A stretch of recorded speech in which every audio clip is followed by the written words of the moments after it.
Hey, and welcome to the channel. Do you want to be a millionaire?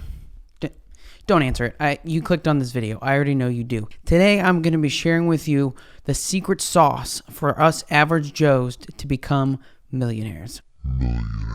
All it takes is one simple trick. That's right, money laundering.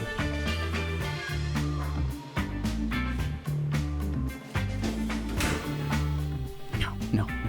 I'm just kidding, obviously. I'm kidding. I'm not. Okay, you got me. There's not really a secret sauce to becoming a millionaire, but there is one simple thing that we can all do to become millionaires without having high-paying jobs. It'll take us longer, but there's one simple thing, and that is consistency.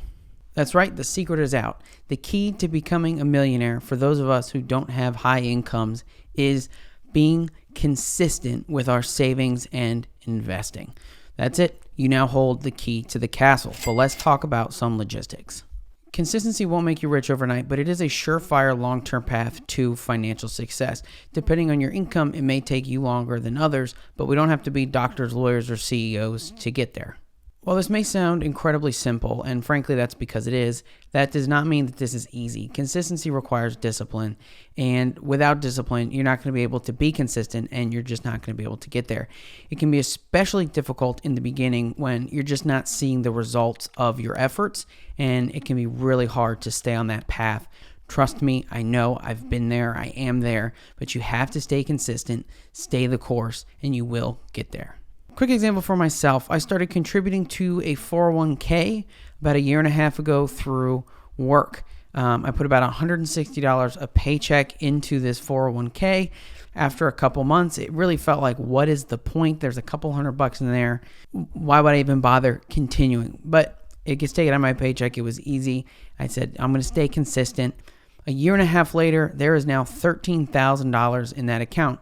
That may seem like a ton to some, that may seem like nothing to others, but for me, that's a lot. And honestly, that was pretty exciting for me to look at the statement. I just got it a couple weeks ago.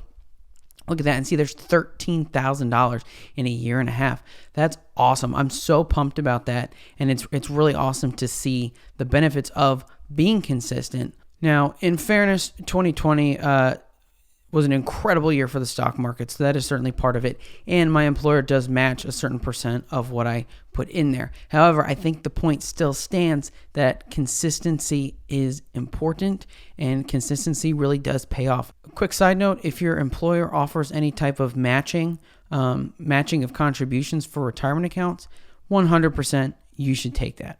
I know for me, I'm personally super excited that my 401k has grown that much in the last year and a half, and I can't imagine what it's going to look like in the next 10 years or even 40 years out. But if I were to stop contributing to that account today, the balance will be far lower than it would be if I continue to contribute for the next 30, 40 years.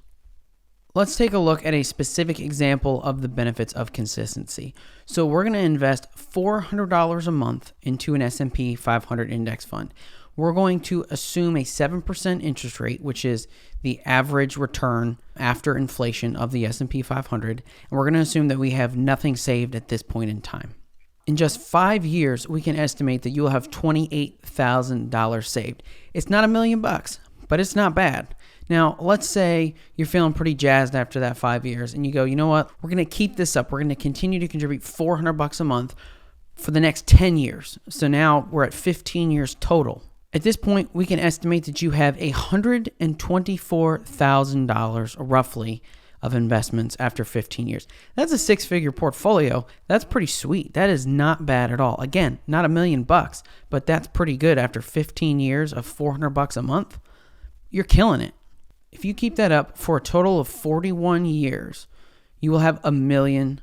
I was hoping to keep these numbers round, but that's just not what worked out. So here we are, 41 years. You have $1 million in your pocket. As you can see with that example, being consistent over time really adds up. Yes, it took us 41 years to get to $1 million, but if you can contribute more every month, you'll get there a lot quicker. The other thing you may have noticed is the importance of time in investing and saving, and that is why you should start as soon as possible, because the sooner you start, the sooner you'll get there. Even if you can only contribute or save $10 a month, start now. Start today. I know what you're thinking. Hey, dum-dum, $400 a month? That's a lot of money. Yes, it is, but let me give you some perspective on that number. The median household income in the United States as of the 2019 census is $68,000 per year. That's $5,667 per month. $400 is roughly 7% of that. 7%. That's not bad. The general consensus is you should be saving 15% of your income anyway. 7% is only roughly half of that. Now, again, I know what you're saying.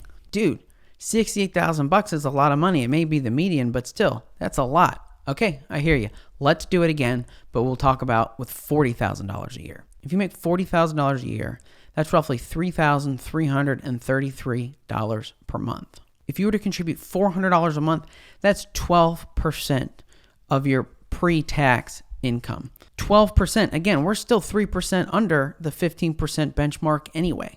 I know that everyone's circumstances are different, and your specific circumstances may not allow you to actually hit that $1 million mark. But by being disciplined and consistent with your money and your savings, you will be far more financially successful than you ever thought you would be, regardless of how much money you make.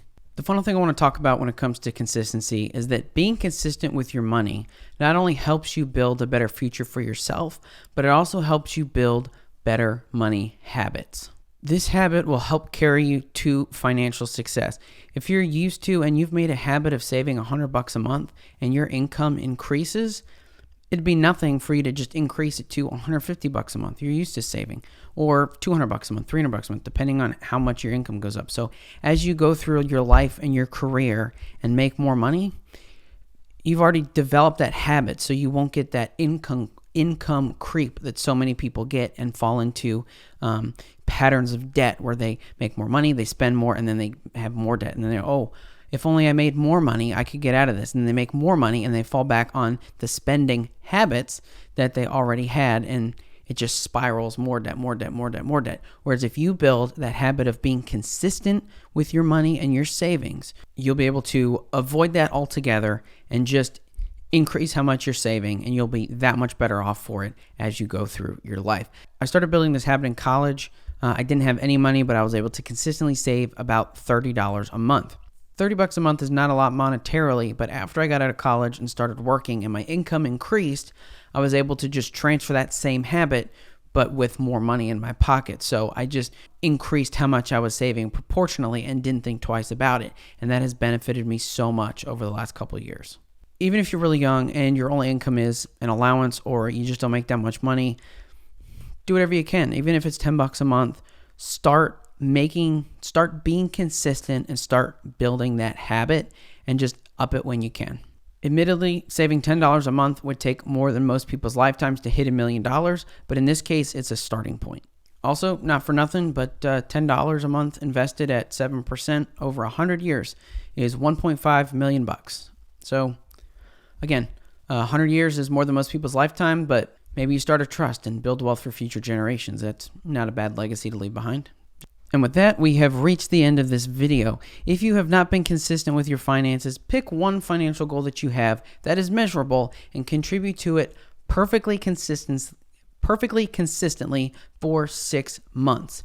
After that 6 months, evaluate how far you've come, pat yourself on the back, and then keep going. Who knows? After 6 months, maybe the progress you've made toward that goal will motivate you and make you want to attack it a little bit more aggressively to get there faster. All right, that is it for me. Let me know in the comments down below something that you have been consistent with and seen a benefit from. It doesn't have to be personal finance related. I know for me, it's been playing an instrument and photography. If you like this video, please like, share, and subscribe for more content just like this. I put out new videos every week, and I hope to see you in the next one. Thanks.